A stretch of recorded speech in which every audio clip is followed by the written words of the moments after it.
Heck. All right. Just in case, when I got that Warner Brothers thing, like even though it said we're still live, it's a possibility that it was still blocked. Oh, I see. Okay. Yeah. So yeah. Okay. Let's get it going here. All right, there we go. And we are, yep, we're live. All right. So we have a few subjects to talk about. We're gonna hop into this whole Cowboy Bebop thing. Oh, okay. Let's Yeah, talk about that. yeah, we're gonna get into the Cowboy Bebop thing. So I'm gonna pull up the article. So they have a petition. I saw that. The I signed Cowboy it. Bebop. Oh, you signed it? Hell yeah. Yes. So I saw this and I was like, this is really awesome Yeah, it is. because we talked about this before with kind of the reason why they canceled the show. And we kind of talked about how the anime community is it's an amazing community, but it's really Elitist? Yeah. And there's some cool people that are just like, we'll kind of take whatever and give it an opportunity. But then there's people out there that just won't give an opportunity, and especially with this whole live action stuff. I think there's a ton of disdain for live action stuff. And there is. I mean, I agree. And you know what? Granted, it's really hard to turn anime into a live action show and really do it justice. I mean, that's tough. But I feel like with Cowboy Bebop, they really tried hard, and I feel like it deserves a second chance. I mean, it wasn't terrible. It's not a perfect show. It's not even it's not even a great show, but it was good. And it was a good. I think it was a good start. But give it a chance to get up off the ground here, people. Yeah. I mean, we've See, let dumber shows run on for seasons and seasons and seasons. Thank you. Shows that were straight up garbage. I was just about to say that. I was just about to say that. Like, yeah. So, we've had dumber shows. Let's give it another season. Yep. Mario, what's up, Mario? Thanks for hopping in, man. You're a first timer, man. Appreciate you popping in. What's up, Mario? Yeah. I met Mario. Actually, his daughter. His kids go to the same school as my kids, and I met him doing trivia at 3rd Street. Elwork. So he says, I think Bebop deserves a second season. It was a 24 episode series to begin with. Commit to the whole thing. Amen. Absolutely. Amen. And commit to it, finish it out, and then if you're still like, hey, we're gonna cancel it, okay, fine. But I feel like they canceled it because of this whole the negative Nancy's getting a little too loud up in the comments section, and the people that actually liked it getting drowned out by the so-called anime fanatics. Now, Cortland brings up a good point too. He said they didn't even follow story. Now, Cortland, Tom is more of a Cowboy Bebop fan than I am. He actually talked me into even watching the live action because I was not feeling it. I never was feeling Cowboy Bebop the anime to begin with. So Tom was like, hey, you got to give this show a chance. You got to watch it. I watched the show and I was like, dang, this is actually pretty good. And what I like, and I think what I really like about that is the fact that because I was not jaded by watching the anime, I appreciated the um I appreciated the live action. I Is think that what it is. people who come in off the live action will definitely want to check out the anime, and they're gonna check out the anime and say, "Oh wow, okay, yeah, this is so much better." But I, you know, the anime is better. Let's not mince words on it. But Mm-hmm. I think they did. I think they did well with the show. Can they do better? Yeah, of course. You Yeah. know, they took a few liberties, with the story and with the characters and whatnot, but overall, I liked it. Yeah, see, and for me, I have nothing. I have nothing to go off of. You know what I mean? When on that last episode when they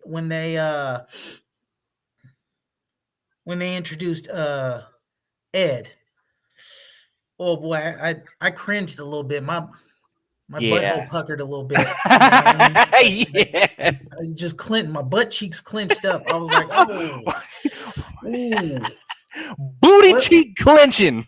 Ooh.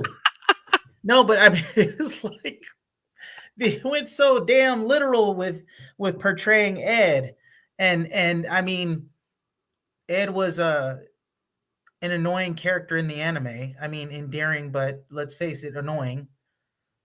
And in live action, well, shit, same, but now live with a real person, and ooh. But yeah, they really one for one captured that whole scene. It was great. Spike Spiegel. Yeah. Yeah. So, Uh, Corlin, thank you guys for interacting with the chat. This is the kind of stuff that we really like to see. They could have just followed the original story of the original 24 episodes. Then they could have did their own thing after that. But I'm also, Cortland, I'm with you on that, but I'm also not with you on that because it's like I kind of like it was funny. I was on social media. I was on Instagram. It was funny because I was seeing all I follow this comic book thing on Instagram, and they were talking about how they were gonna, they had the 100,000 signatures to renew the show, and then there's this petition to keep the show canceled. And I just kind of made a little funny about it. I was just like, they're like, oh, it wasn't, they didn't stick to the original. I'm just like, so what y'all really trying to say is y'all want to blame it on the black guy and call it a day?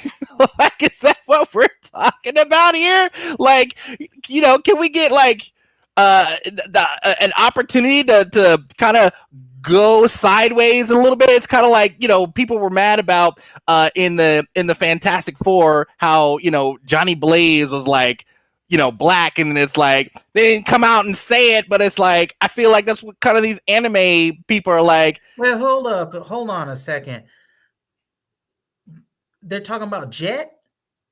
Yes. Jet is black. But see, that's like in the anime, like I mean, I thought he was a brother. that's what I thought too. But for me, I'm just kind of like, hey, y'all just want to come out and say it, like, just because it's not sticking to the Japanese anime. But again, I don't know what to go off of because I never watched the anime. I mean, but the dude's skin is kind of gray. I mean, I feel like that leaves a little bit open to translation. I just kind of, I mean, when I saw him on the live show, I was like, oh yeah, okay, that makes sense. I mean, I feel like he played Jet's character pretty accurately. He looked like him. Yeah, Was, I was thought that was that the deal? Yeah. I don't know, but from when seeing the pictures of the anime, Mhm. and seeing Gonna Jet as this muscular kind of Japanese kind of character. I just thought that maybe people were a little upset that they kind of went a little left field, quote unquote, little left field on that. And I was like, I didn't really care. I don't know what to go off of. I thought it was cool.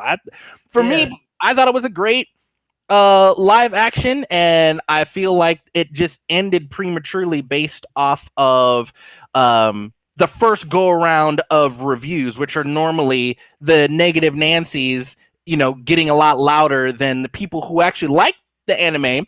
It's like they didn't Well, even give the chance for the anime to breathe. Or the live action to breathe. It was just like, yeah. okay, it's not like the anime. We're not going to give it a chance. Well, and also too, from a business standpoint, I'm pretty sure Netflix spent a lot of money on it, even though it doesn't look like it in some places. But compared to a lot of shows, I'm sure they spent quite a bit of money, and for it not to be like rock'em sock'em right out the gate, you know, uh, uh, I think they got cold feet real quick. Whomever it is that was investing and writing the checks for all this stuff, I think they were like, oh shit, let's just pull the plug, cut our losses. Um, but yeah, uh, been around for 20 years, and the main fans are a cult, bro. Is a big risk going. Yeah, I'd agree with that. But you know what? Their main core group of fans is all grown adults at this point, and as grown adults, we should be able to, kind of look at this objectively. So, I mean, so you're telling me out there's all these grown adults that are like, oh hell no, I'm taking to social media. Uh, this is some bullshit. I can't hear you. That's what I'm saying, man. I feel like the people that do like it are, they're a little bit younger, and they're kind of like, oh, we're gonna give this a Are they chance. though? I mean, I feel like they the are. younger crowd right now seems to be into like, My Fortnite. Hero Academia or whatever. Hey, My Hero Naruto. Academia is legit. Hey, don't even crap on Naruto. I would never. I would never. Actually, Naruto's great. Actually, I didn't see what all the hype was about, and I watched like a whole season of it. I was like, damn, okay. Once you get We're, past all the we're gonna damn get filler caught up. episodes and all that kind of stuff, once you get past all the filler episodes, then it's all good. And there are some filler episodes. Like, I mean, there's an episode where he's fighting this dude for like 3 episodes. Yep. It's like Goku and the Spirit Bomb all over again. Yeah. Oh my god, Kyle. Oh my god. Bruh, you done with that Spirit Bomb yet? Oh my god. The Spirit Bomb.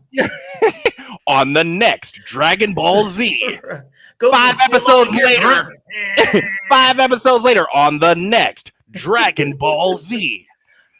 Goku finishes his comment. It's like the whole, like on the next, on the next, on the next dragon, like damn, man, just throw the fireball for God's sake. I remember coming home from school. I wasn't really into Dragon Ball Z. As my friend Ezra, his house was like the hangout spot. So we go there, we play, PlayStation, whatever, and then, before I left to go to my house, he'd watch Dragon Ball Z, and I just remember watching a couple episodes just because I had to, and it would just be like, on the next Dragon Ball Z, yeah. Like, damn, man, just throw the fireball, man. I'm trying to go home right now. I'm about to be late. I'm trying to watch this man throw his fireball. Like, it's taking forever. And then they be hitting they be hitting you on a Friday, and then you be like, gotta wait the whole weekend for Monday to come to watch the man sit there and throw sit there still charging up this fireball. Mm-hmm.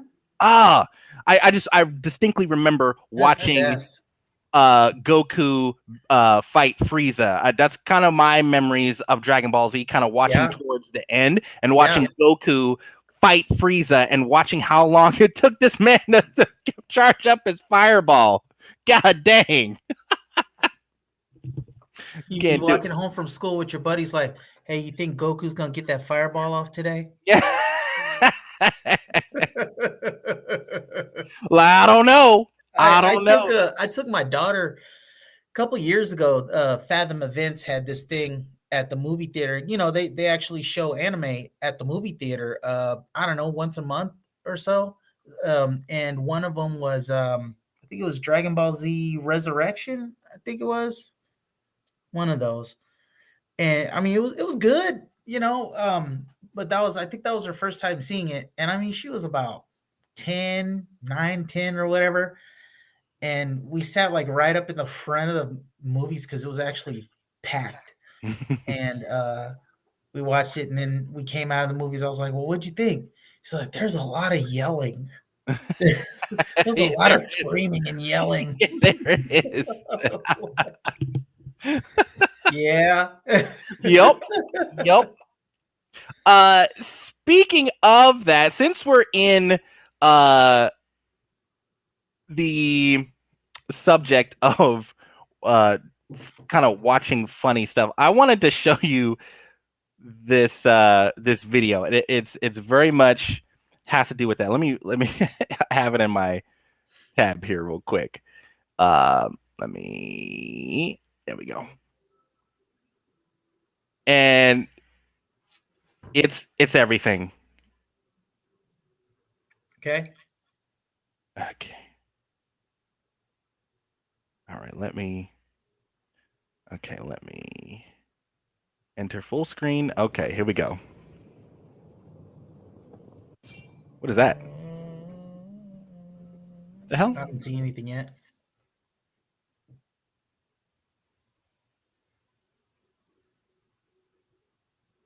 Okay, here we go.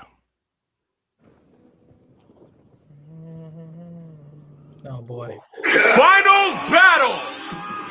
Ikaza! Frieza! This man looked like a yogurt raisin. Golly! Clash!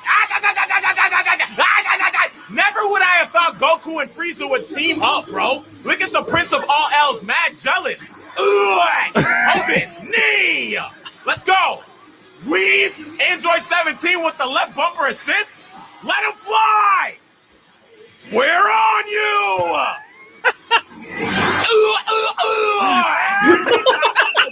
Hold that! Yo, did you hear what my man said? You! Listen. That was great. Right?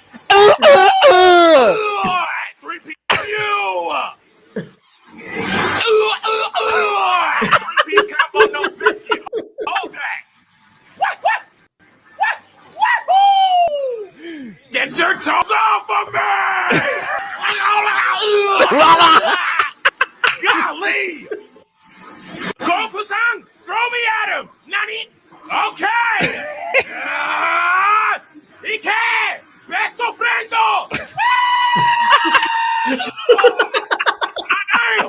You're mine! Get off of me, you cockroach! Freeze up! Hang on! Get off the stage! We finna ring you out like Soul Calibur! Goku! Frieza! Ike! Do it! Nani? So this is trust! Universe's seventh power! Turn us up! Ring out! Ultra combo finish! Winner! Android 17. Final battle! That guy is a fool. Wow. To live dub that on the spot. That was dope. Oh my gosh. I had to show you because I much more entertaining. Oh my, the voiceover. It's like I love that. That was like my favorite part. Right? It's perfection. Oh man, I don't know how many times I watched it, but that was hilarious. Hilarious. Oh, Ah, man. we about to ring you out like Caliber.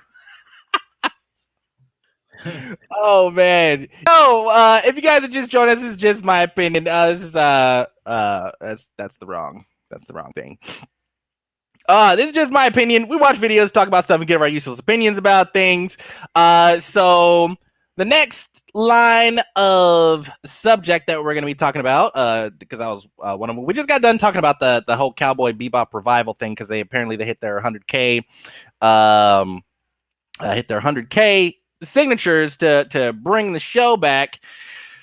And there's also a petition to keep it canceled too. So we'll keep you updated a little bit more. Now, the next thing we're going to be talking about here, BlackBerry. Yes, that's why you all are here. Yes, we're here to talk about the BlackBerry. Specifically, I rock a BlackBerry Key2. So there's been a lot of talk. I'm actually going to phone. So let me put this up here. So many of you guys know that I was talking a lot about Onward Mobility. Onward Mobility was the company that came out and said that they were going to be making us a new BlackBerry last year. We were going to get a phone last year. Well, they said it was going to be around June or July, but they said June. Okay, so June comes, doesn't happen. We don't have a BlackBerry. So, as a lot of you know, December rolls around. I'm like, man, what's going to happen? I'm waiting for this phone. If I don't hear anything by December, I'm thinking about, getting a new phone. Do I need a new phone? No. But for the things that I want to do, I need a new phone. I got this phone back in like 2017 or something like that. It's time. There's nothing wrong with it, but yes, it is time. Can I still do what I need to do with it? Yes, absolutely. But I was promised a BlackBerry in June of last year. Now, Onward Mobility, they finally come out and said, oh, okay, contrary to popular belief, here we go. And this is Crackberry. Y'all know about the Crackberries. They're rebranding too. So, Onward Mobility, to all of you who have patiently waited so long for updates from Onward Mobility, we are humbly aware that we owe you some form of communication. Nah, really? Really? Yes, you do owe us some form of communication as we enter 2022. And to misquote Mark Twain, as so many do, contrary to popular belief, we are not dead. Yeah. We kind of know that. This feels like a bad Kickstarter or Indiegogo. It really is. So they said, we've read all your Facebook and LinkedIn comments, articles, tweets, and messages, and more. And not only do we understand your frustration, yeah, I'm hella frustrated. Not only do we understand your frustration, but we genuinely share it. Everyone has eagerly awaited additional information following our last announcement, but 2021 was truly a challenge year to launch a new phone, much less one with the high expectations we set and the fact that we want to get it right. Okay, I understand all that. While we encountered various delays that prevented us from shipping in 2021, we will be providing more regular updates starting this month that will clarify and answer many of your questions about the ultra-secure 5G enterprise smartphone, still with a keyboard. So they're not calling it a BlackBerry. You catch that? Right. Ultra-secure 5G enterprise smartphone still with a keyboard we're bringing to market. All of us at Onward Mobility are incredibly grateful for the community of loyal users for this opportunity. To the media, we'll be ready to deliver news and speak with you soon, and we look forward to it. We sincerely apologize for our silence and truly appreciate your patience. In the meantime, we wish everyone a healthy start to the new year. All the best, Onward Mobility.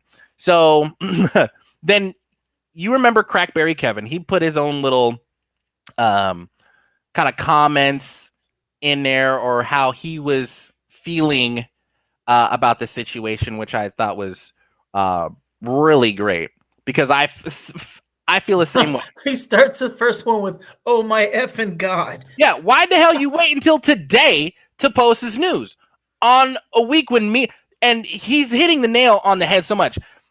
On a week when media around the world is reporting that it's the end of an era as BlackBerry OS and BlackBerry 10 phones go end of life. Having this message up a week sooner would have really helped work in your favor, as maybe, just maybe, the mainstream media would have positioned the story right. Because I feel the same way. They did not position the story right. Everybody was like messaging me like, what's going to happen with your phone? I'm like, nothing's going to happen with my phone. It's an Android BlackBerry. But the way the media was kind of spinning it like, oh, all BlackBerries are not going to be used. It's like, no, it's the legacy BlackBerries, BlackBerry 7, BlackBerry 10. Like if you have an Android BlackBerry, you're going to be fine. I'm going to be fine. Nothing's going to happen. Everything's going to work. Those servers are not getting shut down. Came across that all BlackBerry phones are dead, newer Android phones included. It's going to seem extra weird and maybe even a little desperate to launch this as a BlackBerry device now. 2, which makes me wonder if this ultra secure 5G enterprise smartphone will even carry the BlackBerry name when it comes to market. I can't help but notice that the update post didn't actually mention the word BlackBerry in it. So maybe that's a clue that either A, it won't come to the market as a BlackBerry anymore, or B, you're not allowed by BlackBerry to mention it. 3, either way, you guys should have made some sort of an update before 2021 closed out. I 100% agree with that. That was my whole gripe through the whole coming towards the end of the mid-year last year was, okay, June went by, the delivery date was supposed to be June. Okay, I waited to July 1st, didn't hear anything. August 1st, didn't hear anything. September, nothing. I'm like, oh my gosh. So either way, you guys should have made some sort of update before 2021 closed out. No update of any kind basically made the Crackberry community, myself included, write you off. Back in August 2020, when we talked to Peter Franklin on the Crackberry podcast, we left excited and optimistic that a new BlackBerry was truly in the works. That waned over 2021. Sure, there was a post encouraging people to sign up for updates, but then no updates ever came. I signed up for the update. Right. I did. I signed up for the update. I signed up too. I was ready. I even put it in my Instagram story. I put their Onward Mobility's little 5G BlackBerry coming. I even had an Instagram story playing like AC/DC Back in Black. I was ready to go. I was hot. I was ready. So sure, there was a post encouraging people to sign for updates, but then no updates ever came.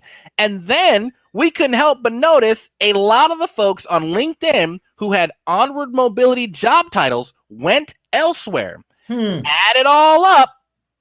And by every account, it felt like Onward Mobility decided to ghost everyone. So, with that said, to the BlackBerry community, I say place your bets in the comments as to whether or not 2022 will bring a new smartphone to market. Reaction aside, John Chen, the BlackBerry CEO, he had some things to say about the end of the legacy devices and everything like that. I mean, honestly, BlackBerry doesn't really need to do anything. They're not in the smartphone market. What the hell are they gonna say? They're not in the smartphone market. They're in cyber security and software. They are hands off of it.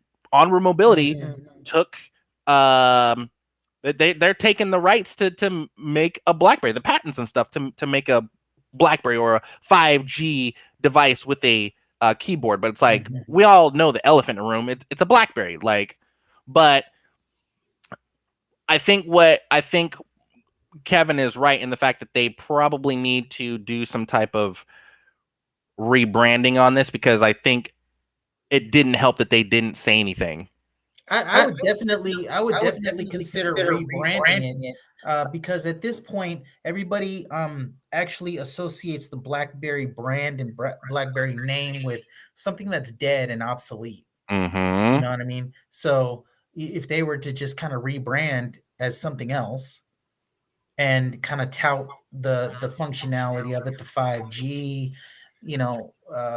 whatever compatibility it has, whatever apps it's able to run, highlight those, really, get people excited about it. But it probably at this point would be a good idea to call it something different. Call it a different berry. Different berry. Berry of color. Call it have different names, have different models. The lingonberry, the blueberry, The lingonberry. You're getting all IKEA on us. Lingonberry. I don't know. Leave it, come on, marketing team. You're right. Let's go. Oh man. But that's that is what it is. So I obviously am, gonna be hopefully I'm gonna be placing my bets. I do have my goal up to, get a new phone. You got a GoFundMe? Kind of, but I have my goal to, get a phone, and because obviously I'm, looking to replace my BlackBerry Key2. My star goal on Facebook. I have people, the other day, Mina, she had kicked off giving me stars on Facebook. And so I have a goal of 100,000 stars, because that is the cost of a new device. I want a device. If I'm gonna get a device, it's gotta have a lot of storage. So I'm definitely gonna be paying, $500 more, $500 or $600 more than I did for my BlackBerry Key2 in 2017 for, a newer device. So I'm not happy about having to do that. And sure, I could, get something off eBay, or, maybe a 2020 device, or 2021, flagship device that's obviously still can handle the rigors of today. A phone that's 1 to 2 years old will still be able to handle today's stuff, if you know what I mean. Sure. But super expensive. Let me pause you for a second. Your doggy needs to go out. Oh, she hears you want to go protect the babies?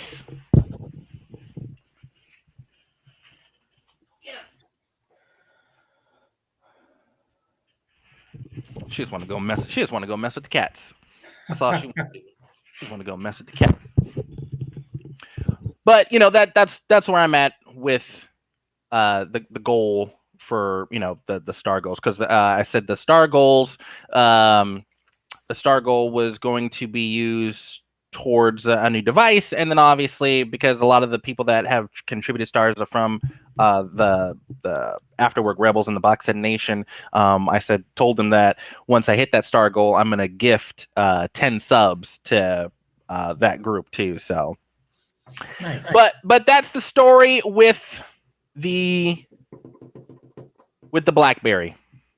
That is the story with the BlackBerry. Great. You read Cortland's comment?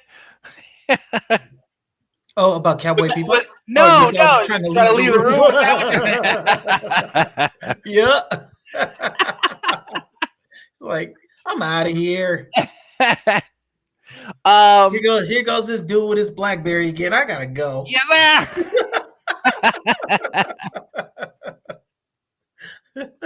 Okay. Next subject. Yep. Did you watch it?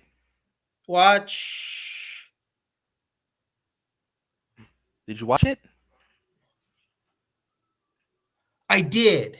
Yes. I did watch it. Yes. Thank you. Please, can we? We can talk about it. I'm so happy that you watched Look Up. Please, just give me your humblest opinion about the movie. It's kind of a downer. It was kind of a downer. I mean, I get, some of the comedy and everything, or like the kind of the satire of it. Like, for example, when Ariana Grande did the whole song and everything, I was like, oh my God. And I get all of the um, kind of parallels that it has with what's going on or what was going on. Um, with our former president, and kind of how the president in the movie kind of uh, imitated a lot of kind of his type of behavior. Mm-hmm. Uh, There you go, Cortland. yeah, I mean, it was cool. I mean, I won't watch it again. um, but I mean, like at the end, I mean, I feel like if I were in that situation, I would have probably done the same thing.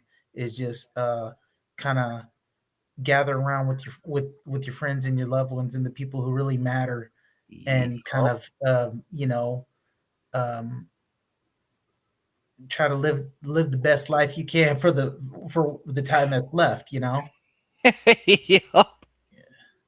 Uh, it definitely makes you think for sure. But yeah, I don't know. What did you think? I know you really enjoyed it. Yeah, I very much enjoy it. I mean, I personally, had the correlation, the correlation between everything that's like happening in real life. I do like what's his name? Was dude's name from Superbad? Oh, Jonah Hill. Jonah Hill. Oh my God, he played his character perfectly. He play he did such a great job. I mean, the movie itself is it was just a really great cast. I really enjoyed good cast. The cast. No one like outshined anybody. Like everyone just played the role that they were supposed to play, and I think that's what like made it very realistic in a way, because it wasn't like something like, oh, it's Leonardo DiCaprio, outshining everyone. It's like everyone had Yeah, I thought it was a very balanced in terms of the performances. I thought that was good. I mean, I definitely Leonardo did a great job as his character. He was flawed. Mm-hmm. And you believe that he was just kind of a regular dude who had his own issues and everything. And I really liked. Was that the girl from the Hunger Games? Yep, Jennifer Lawrence. Yeah. I liked her character too. Yep. I thought it was such a. I thought it was such a genius movie. And just the dark humor involved was so good, and it was just like a direct punch to current events and everything that's happening, and to kind of do dark humor like that, and it's like it wasn't like offensive or anything like that.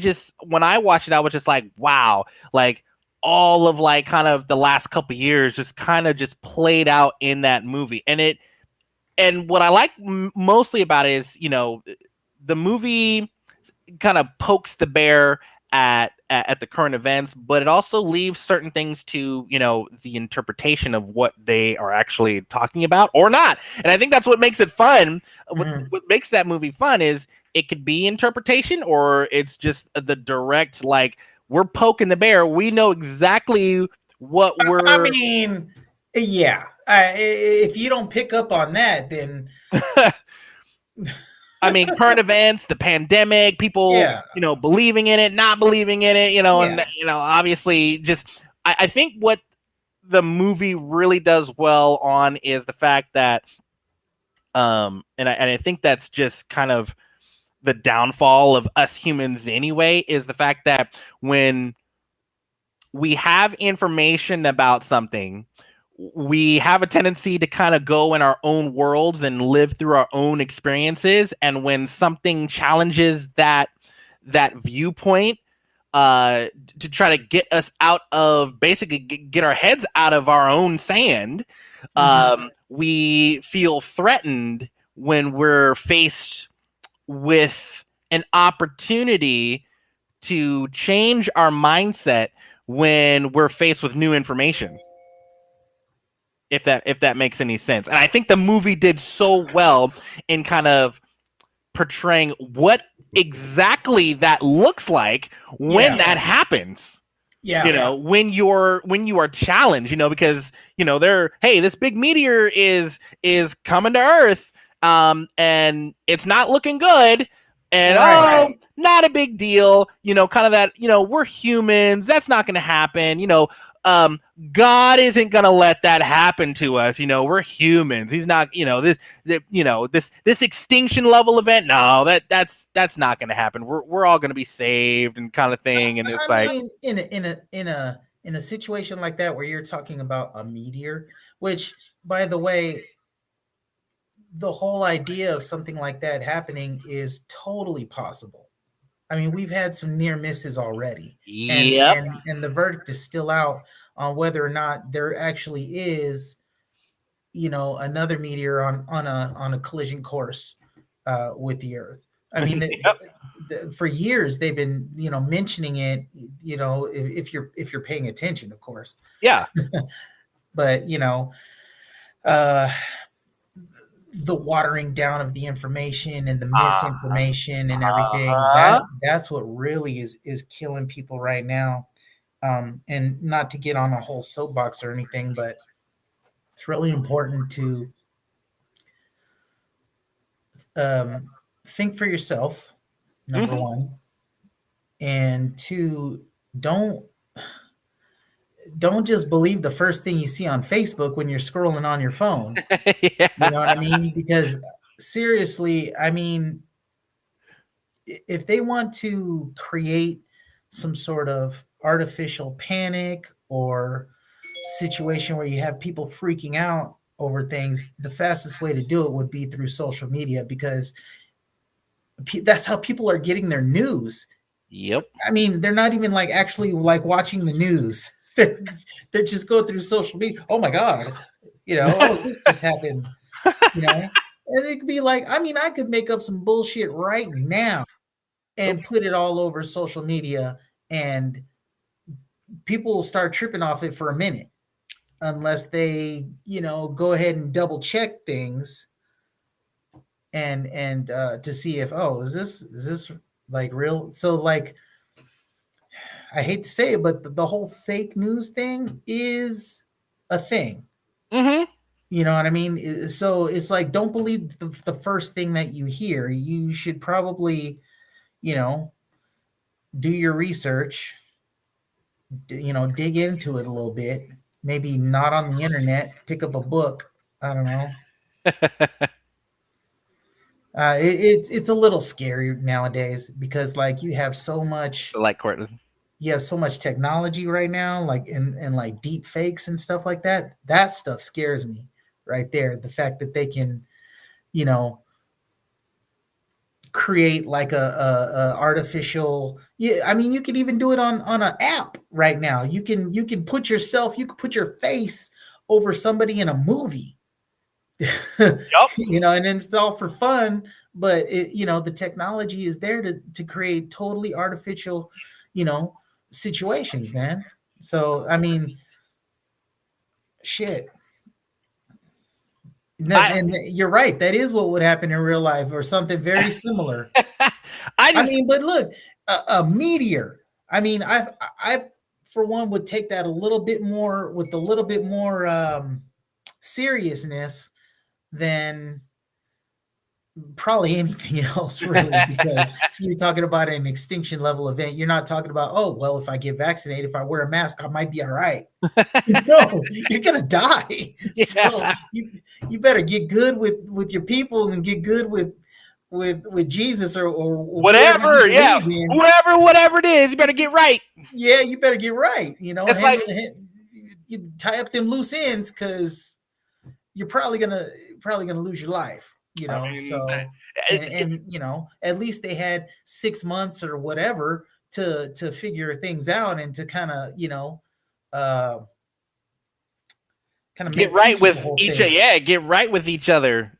I personally think that in terms of going out with a bang, that movie was the greatest ending to for me to 2021, it was so good and it was so weird, but then it was like a true story, and then it was like this could happen, or if this happened, if this actually happened, this is exactly how it would all go down. Probably how it would play out. Exactly how it would play out. Like there was no, for me, there was like no question about how things would play out. And the ending was funny too, because it's like, okay, sure.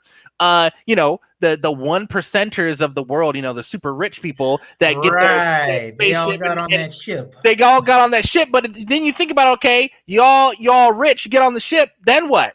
Right. You're out in space. Like that's it. You okay? You left Earth. Earth is done. Y'all couldn't stayed with us and bared the burden of the end of the world with us. Now y'all gonna suffer out in space, because now if you do have money, you ain't got no bank. Like, what? You got a bank on the spaceship? Like, what's happening? Like, right. I thought that ending was so great, because it's like, well, now y'all are screwed just like everybody else. It just took a little bit longer. Mm-hmm. Like, you're on this planet that you have no idea what the life is like on this planet. Ass out naked. Right? Naked, like nature.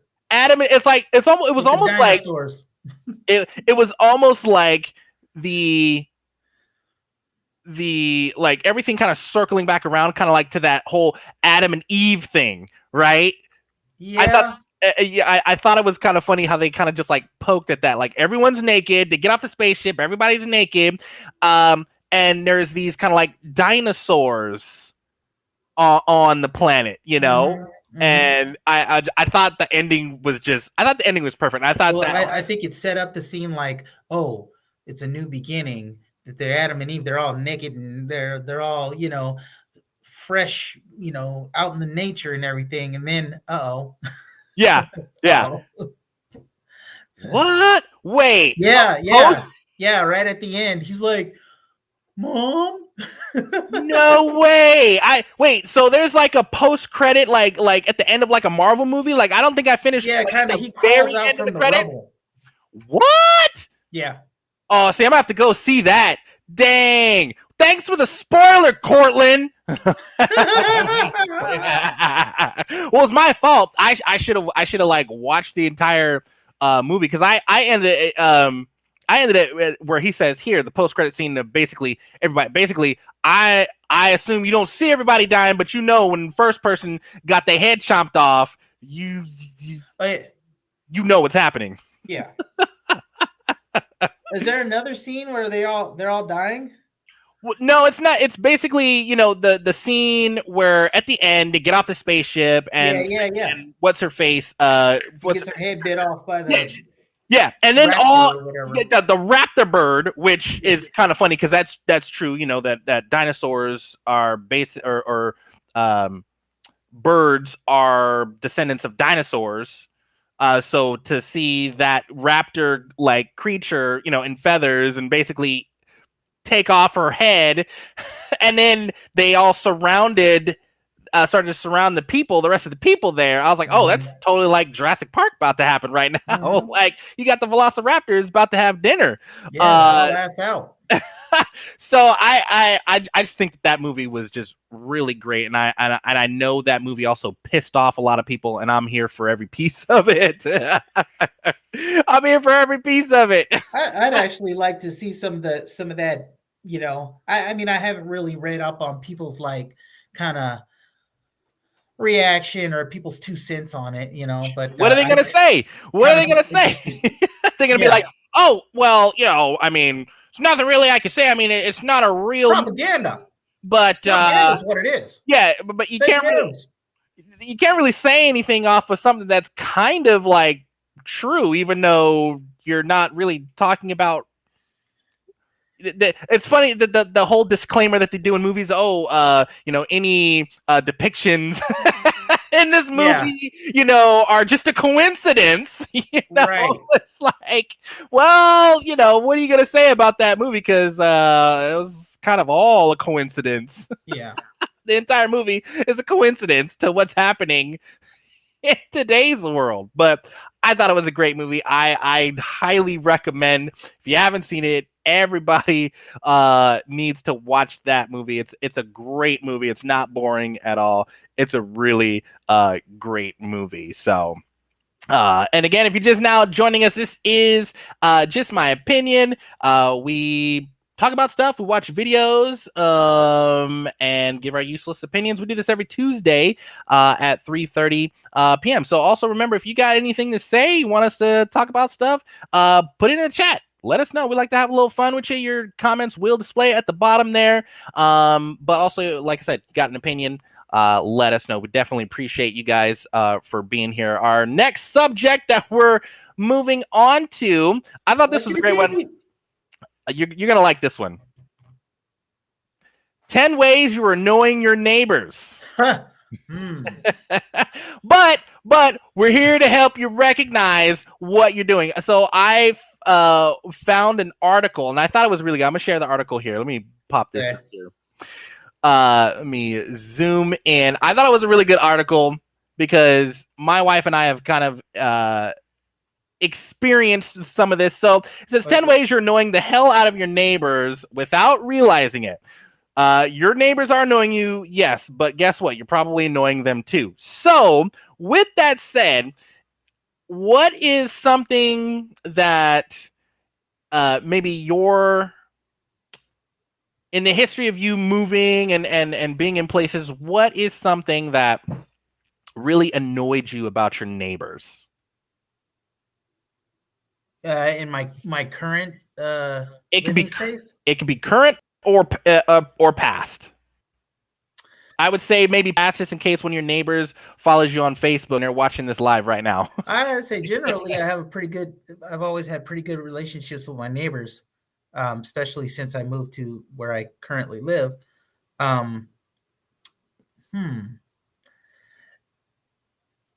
Well, I'll give you a scenario. Let's go.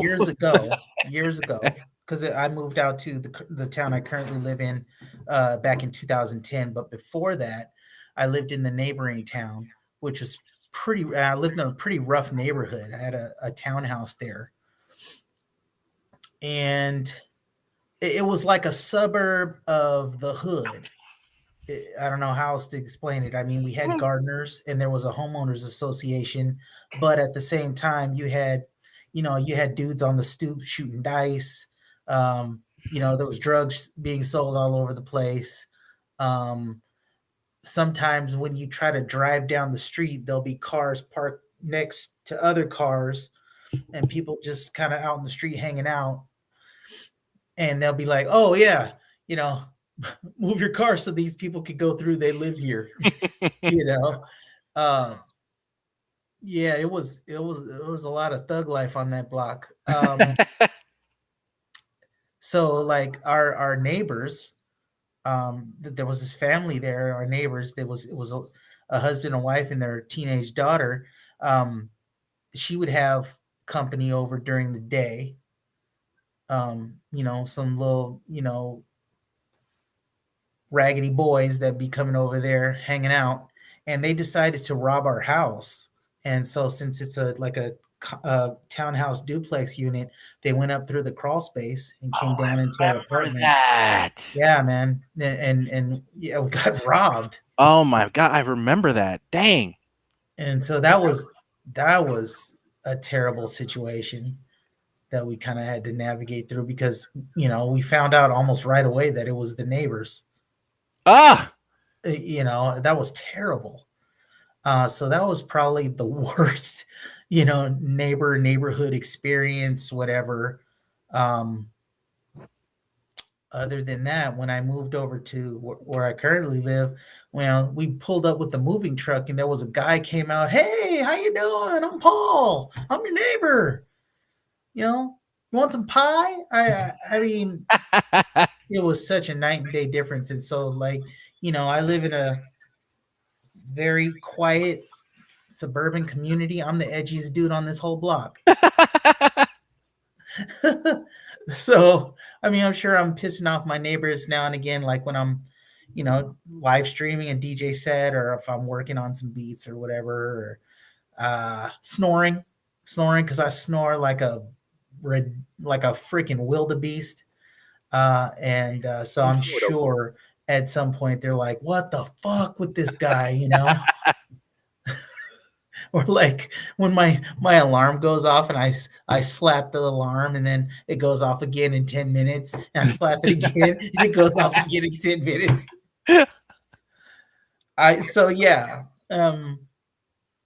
Sure, I annoy the neighbors a little bit, but they're nice people actually on both sides. So we see each other. Hey there, hey neighbor, and we watch each other's house when we're on vacation, and so I've got no complaints. Now, is there something that or anything that like, do you have a pet peeve like that maybe in the past your neighbors have done that just like have really annoyed you? Sure. Well, at the last place I lived, there was an apartment next door, and they for a while we had like people coming in and out of there or moving in and out of there every couple months, and a couple times they had some real shady characters in there, and they had just people coming in and coming out, and there was some domestic stuff jumping off, and that was uncomfortable.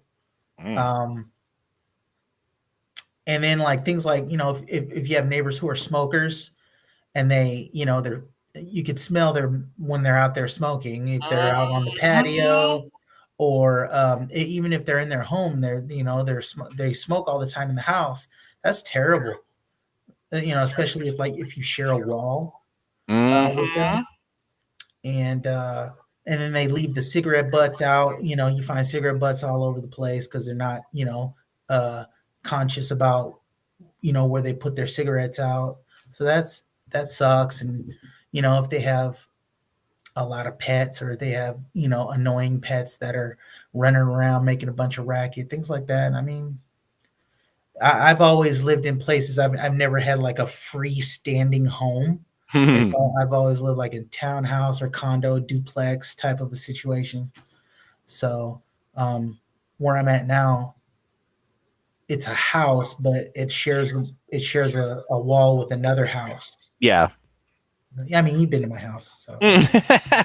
Well, just obviously giving everybody a picture of it. But I thought I thought it was funny because I've obviously had experience, as I'm sure we all have had neighbors that do stuff that were just like, I can understand like maybe like a once or twice thing, but when these things are happening like consistently, that's what gets annoying. So that's what the article.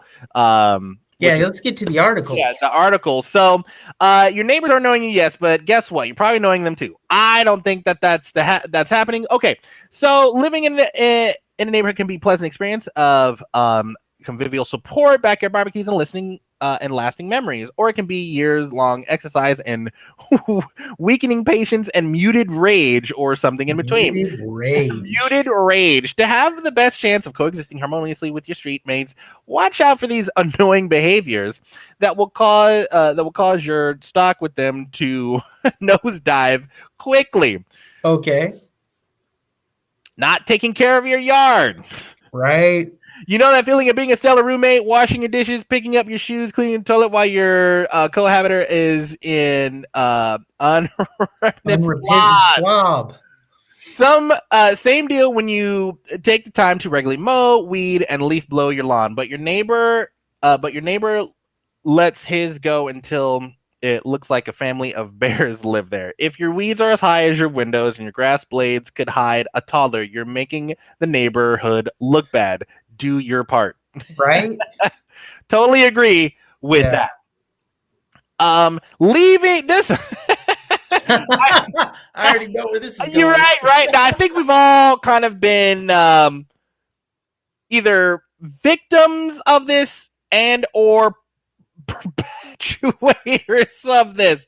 So leaving your garbage cans out for days. Now, I think the longest amount of time you should leave your garbage cans out is maybe like 24 hours, like just one day, okay? Yeah. Like one day, that's fine. One day, maybe two, but one day, two is pushing, but one day is fine. So leaving Well, your like, garbage, don't you need to take the trash out? Where are you right? taking the trash to? Yeah, you gotta walk, like you gotta hike, like just bring the garbage can up, like you won't have to walk so far.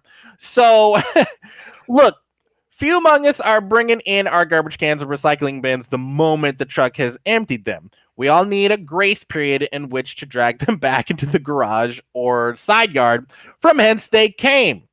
And that grace period is one day. See, I just said, okay, is one day. One day. Leave them out overnight after the garbage has been collected. Okay, we all get distracted. But by nightfall on the second day after pickup, they should be tucked away on your property once again. You know those suckers can roll half a mile in the wind, right? So in Yep.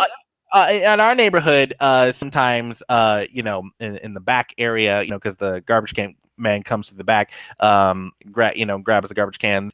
For the most part, we bring in our garbage cans that same day. The garbage man comes on Wednesday, picks Wednesday morning, and then in the evening time when either one of us gets home, garbage cans come up, because we definitely don't want to be walking out in the cold trying to throw out some garbages in the blazing cold. So but we also we have neighbors in the past that you can't get out of your driveway, or you can't back out properly because their garbage can is still out, or it's fallen over. Yeah, it's fallen over, and you're like, okay, well, do I go pick it up? What do I do? And sometimes I'm just, okay, let me just pick it up. But then you don't want to be like picking up bringing in someone's garbage can, and then maybe they might like be peeking through the window and be like, what is he doing to my garbage can? I'm gonna pick it up. Like, who does he think he is? He thinks he's better than me because he's bringing it. Like, I don't even want to go through all that, especially everybody's on like hairpin triggers nowadays where they're just like mad at everything, like, don't touch my garbage. So it's like kind of leave it there, and then have that muted rage of like, God, every time I try to back out of my driveway, the garbage can is there, and I feel like I'm gonna hit it every time. But but we do bring it in. And I think that's the big part of that is we want to be good neighbors. Yeah. Letting your kid play in the street. As a kid who scootered, skateboarded, and played epic wiffle ball games on our street until my mom called us in for dinner, this one hurts. But some people who are not children find this to be annoying, and that's fair. There are the safety implications. If it's a busy street, it's a hazard for drivers and preoccupied kids who aren't paying attention. It also makes sense that someone may not want to want the end of their driveway to be the regular neighborhood tween hangout spot. Parents should be aware and set limits around which, if any, streets their kids are allowed to play on. Cul-de-sacs, dead ends, and less traffic side streets are fair game here. So in my old I've witnessed this before where people are like letting their kids play in the street when it's a busy street. Oh, and with the bringing the garbage cans, get your running hands off my trash can. Don't you touch my trash can. I'm going to bring it up. I don't want your kind touching my trash can. But, I've seen that, and I'm just like, I don't want to judge a parent, but dang, like, you're really letting your kids, like, just... It's a busy street and you're just letting them just go out there. Like, what if they get hit? And then you don't want to say nothing. Like, hey, kids, might not be safe to, play in the street like that. Well, quite frankly, I'm looking at this picture. I'm like, where is this at? What kids actually ride their bikes and their scooters anymore? They just, maybe sitting on the sidewalk, sitting next to each other, all three playing on their phones. Right. Well, let's.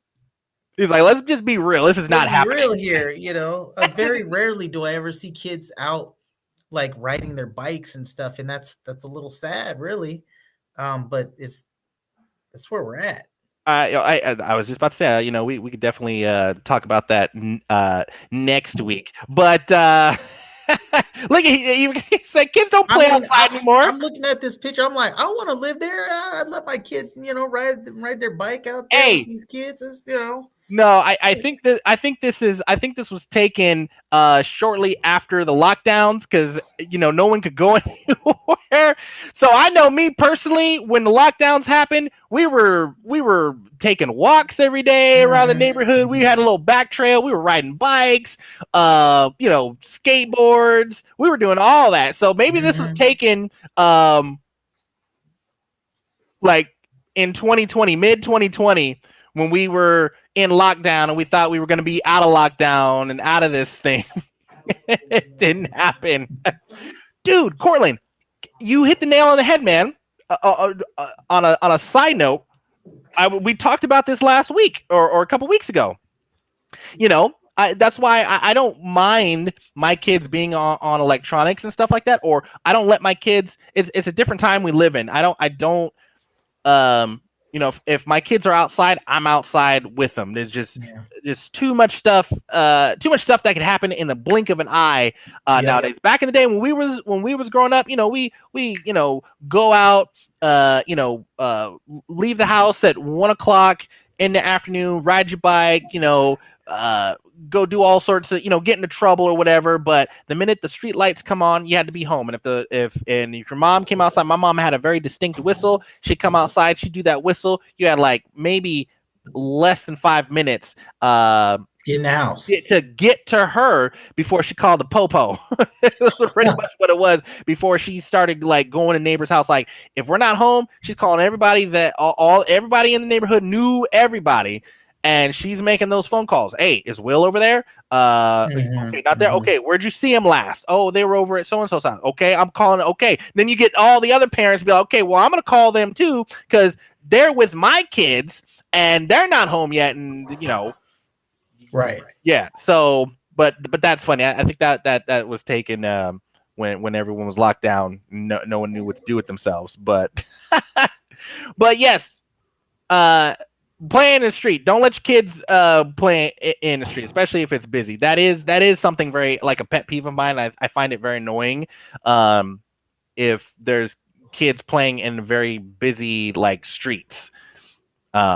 More for the parent, like don't let your kids play on the street. They get hit. This one's funny. Letting your dog bark all day and poop in the neighbor's yard. Like that's adding insult to injury right there. Yeah. We got a couple of dogs nearby. I don't know if they're necessarily on my block, but they're maybe on the one block over, but constantly barking and howling. I'm like, that poor dog. Why? That poor tortured dog.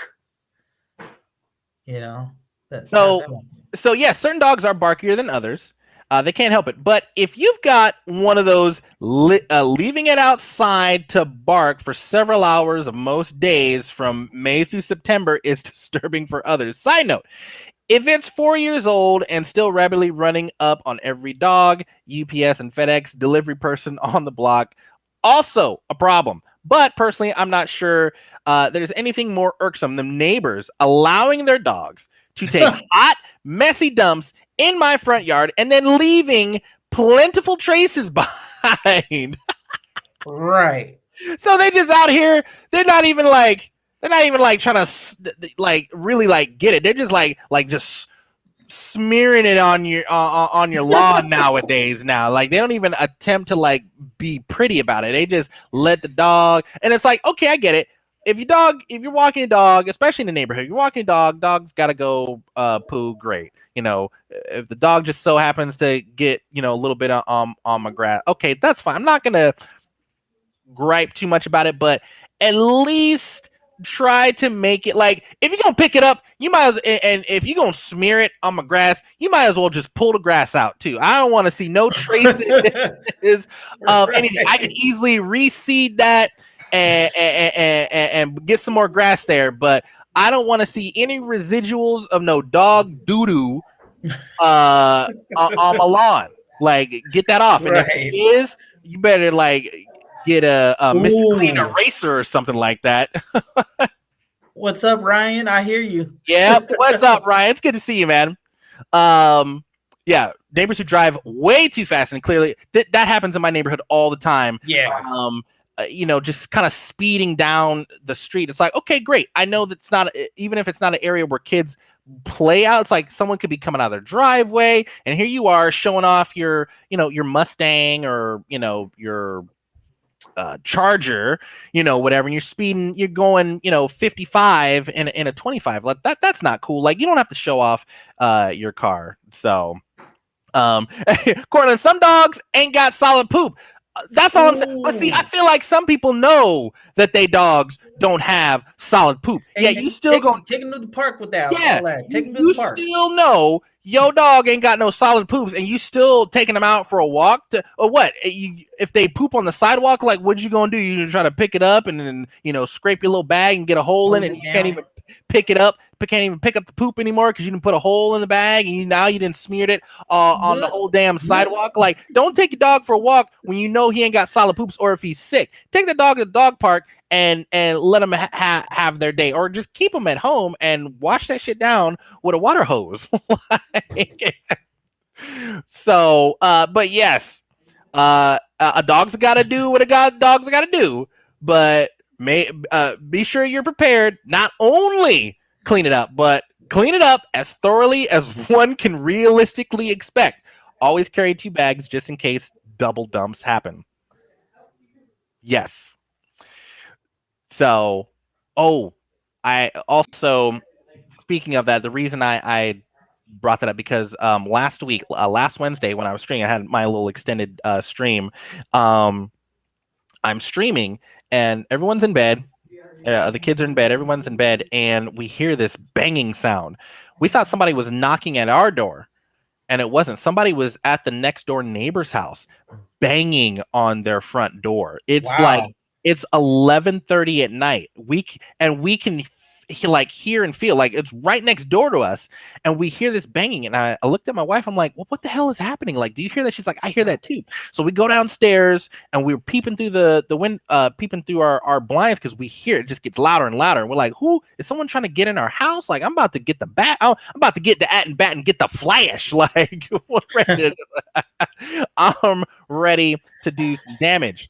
Well, we looked through the blinds, and I think it was a neighbor who lives in our neighborhood, and he's banging on our neighbor's door like really loud and saying, I'm gonna call the animal control. You've got your dog outside letting him bark. That's all I can hear. And it's like, God dang, bro. Like, I get it. Like, maybe the I don't know what happened. Maybe the dog got out in the backyard or something, but he was livid and so loud and just banging on this door. But was he a close by neighbor?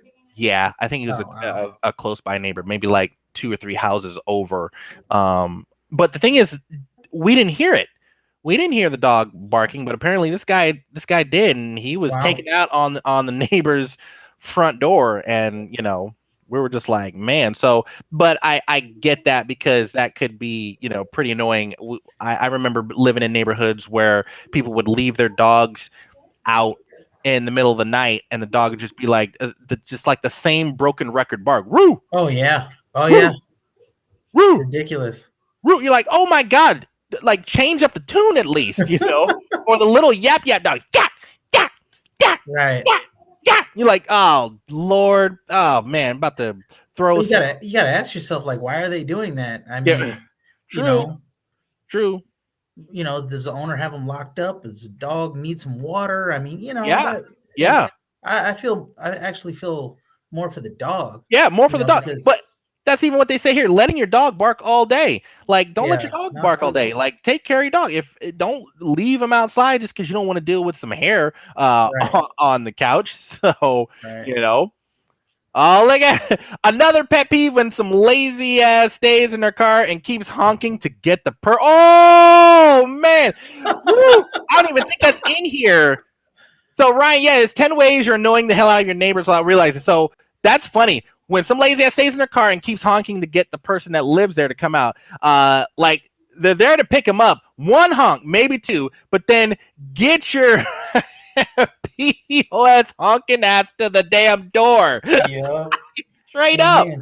They be doing that too. They be like, meh, meh, and then they'd like lay on the horn. It's like, dude, call, you They gotta won't hear you. Yeah, they call. Get your butt out the car and bear the cold for like 5 seconds. Go knock on the door. At least knock on the door to let somebody know that you're there. That's funny. I wonder if that's in here because I haven't read this whole article. So yeah, letting your dog bark. Next one. Parking. I think you were talking about this a little bit, Tom. So parking. So on our street, it took me maybe a month or two to kind of get assimilated with the parking situation here. So we live by some townhomes, and the townhomes, they have their parking, but sometimes the townhomes will park on our street. Now, I can't say anything because, or I can't really complain because the parking in our neighborhood, it's public parking. What are you gonna do? It's public parking. People can park wherever the hell they want. My whole thing is like, a lot of us have all been here in this neighborhood for long enough to know who we know that people park in certain spaces out of convenience. It might be right in front of their home, or it might be a couple houses from the home on the public parking. But I feel like there's when people park, I don't know. I know it's public parking, but it irks me because I'm like, you should know who parks here all the time, even though it's public parking. I feel like it's like a courtesy thing to not park there. When like you know my van, you see my van parked here like all the time. Like, and then when you see me pulling up, you still gonna take it upon yourself to park in the spot that I'm gonna park in. And I just be like, all right. That's disrespect. I know this is public parking, but god dang. So on this one, what does it say? Okay. How parking can enrage one's neighbors. Let me count the ways. Is it how they deposit vehicles on the very end of their driveways, leaving their cars' rear ends on the sidewalk for others to walk around? I hate that. Ooh, that's I can't stand that. Like, if there's not enough room to park, don't park there. Or the way, though they have large driveway and ample garage, they leave an old car parked in the street for months, sometimes years at a time. Perhaps it's the way they live in a primarily on-street parking neighborhood and allow their friends to roll up and usurp their neighbor's space? Or is it how they throw parties and don't let their guests know where it's acceptable to park, and where it's not, or B, let their neighbors know ahead of time? Hint, it's all of these. Oh man, yes, I do. I do drive a minivan, 2 of them actually. I have the family van, and then I have the work van. So I definitely have the minivan thing on lock. But yeah, that is a pet peeve of mine. I don't like it when people park awkwardly in the driveways or on the streets, and leave their cars like out in the middle of in the street. If there's not enough parking, like the back end of their car is like out in the street, or if we have the back area where we come out of our driveway in the back alley. I don't like it when people, there's the curb and then there's the driveway parked on the street. Don't park just because you think you can fit in the space, and you're parked on the part where the curve kind of starts to dip. You know what I'm talking about? Yeah. Like, don't park your car past that point. Now you making it inconvenient for people to get in the driveway, but also make it inconvenient for people to get out. I don't like that. Yeah, I can't stand it. Don't do that. Don't be that. Go park someplace else, making it hard for everybody else. Next thing, leaving tree debris in the road too long or too messy. I haven't seen that very much At least in my neighborhood, I don't think this is really a thing like anymore, but apparently, they put it in there. It's happened before, but I think that goes with making sure that your lawn is, mowed, and making sure that if you live in a neighborhood, making sure that you're doing your part to make the neighborhood look nice. Let's see here. Being petty about shared responsibilities. Do you have a neighbor shares trees or hedges that cross property lines? If so, you may have set up an arrangement to alternate the caretaking. Instead of trimming your side of the hedge, then half the top of it, because it's technically your half. Why not dig deep into those dying embers of brotherly love and trim the whole top and let your neighbor get it next time? Come on, man, be cool. And here's another big one for me. People who start doing some construction or yard work with noisy ass tools before 9 a.m. To me, there's an unwritten rule: nothing before 9 a.m. and nothing before 9 a.m. and after, I'm assuming, 9 p.m. It's like you don't call someone before 9 a.m. or after 9 p.m. I'm getting old, aren't I? Right. Oh man. Let's see. Next one. Common sense. Exactly. Leaving snow piles for others doesn't really happen here, but it kind of goes with that whole, like, if you're gonna, like, for us, if we're gonna rake our yard and we see our neighbor has leaves in a yard, we'll probably go over a little bit, or even when we mow the lawn, we'll mow our lawn, but if we see a patch or a certain portion of their yard that needs to be mowed, we might just run the lawnmower over it really quick. Or when we're edging, we're not just going to edge up to our side. We're going to, kind of edge up as far as possible as we can. And then, if they want to take care of their side, great. But we kind of help them out a little bit by doing what we can. So, holding neighbors hostage while they get the mail. Unlike... I know exactly we haven't had that, but I see the point of this for two reasons. Okay, so unlike urban apartment dwelling where you can live in a building for years without even saying hello to your neighbors and like it, being a suburban homeowner means a lot more neighborly chit chat. And if you're friendly enough, especially if you have kids, you may enjoy having a genuine relationship with them. Borrowing sugar is real, y'all. Hell, after 2 years of isolation we had, you may even welcome some small talk when you step outside.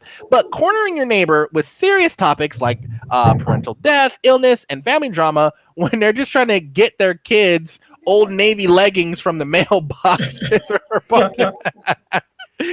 I got work to do, Janet. This isn't a time for pleasantries, not a play-by-play of how your brother found the specialist for your life-changing surgery. Oh, wow.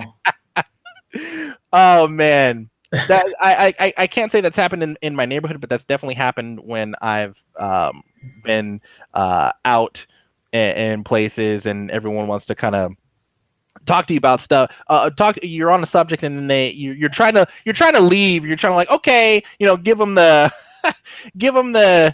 notion, like, okay, try to leave now, or yeah, I've got this to do, but you don't want to be rude and all that. And Courtland, it's funny, old people do that. I try not to get like that with old people, where it's like, oh well, I gotta go. I'll listen to them. Because in most cases, they don't really have a lot of people to talk to in the first place. So I'll give them an ear, give them a time. But then it gets to a point where I'm like, okay, I've got things to do.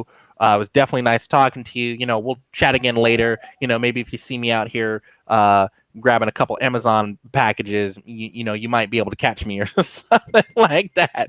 Yes, and then you got to try to escape. Yep. I got something on the stove. Yeah. Oh yeah. I've baking some cookies right now. My excuse is I'm baking cookies because that's what I do. Right. And and with that, I think that's a good segue because I'm out of time. So you getting a. You like how I did that? I like how you did that. Yeah. All right. So we'll wrap it up real quick. here's just a couple more honorable mentions. Smoking. We had neighbors that smoked all the time, couldn't stand it, especially in the summertime. Couldn't open a window to let some fresh air in because neighbors were smoking cigarettes all the time. I hated that. Setting off fireworks any other day other than 4th of July. Couldn't stand that. Right. Can't stand that. Yeah, basketball. I think that's yeah.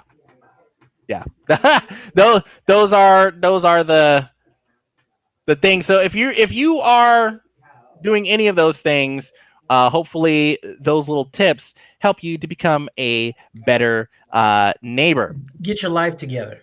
Yeah, help you get your life together. And we pretty much covered all of our stuff. So before I let you go, or before we go, Tom, I've got one more quick little dub for you.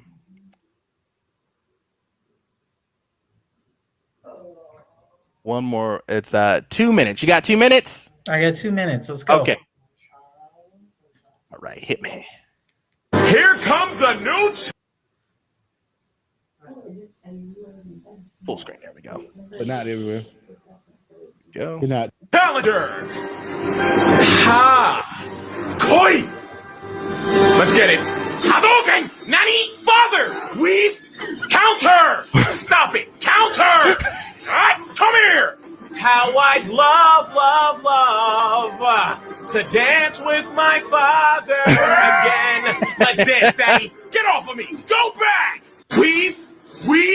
Daddy, chill. Counter. Go back. Wahoo! All right, bro, I'm sick of this. Hold this level 3-0 to me. Sonic. Boom. Counter. Game breaker. Ladies and gentlemen, we have achieved all 7 Chaos Emeralds. Father, you're done. Yeah, Daddy, you thought you was the only one who could wield these rings? I'm on you. Ah! Flash! Final battle. Go for broke. Let's get it. Weave, stop that.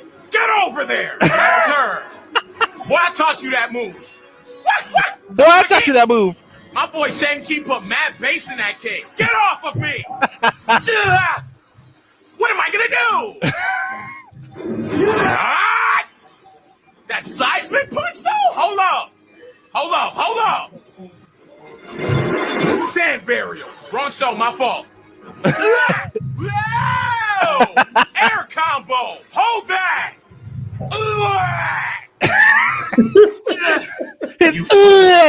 Do you not realize what you've done? You've given me all 10 rings. Bag. Let's go.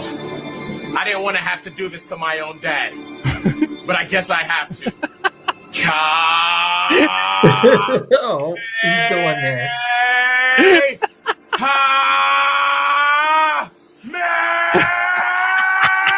can't do it. I forfeit. Psych. Oh my gosh. There we go. Oh man, that is Somebody's got a lot of time on their hands. Who? That guy?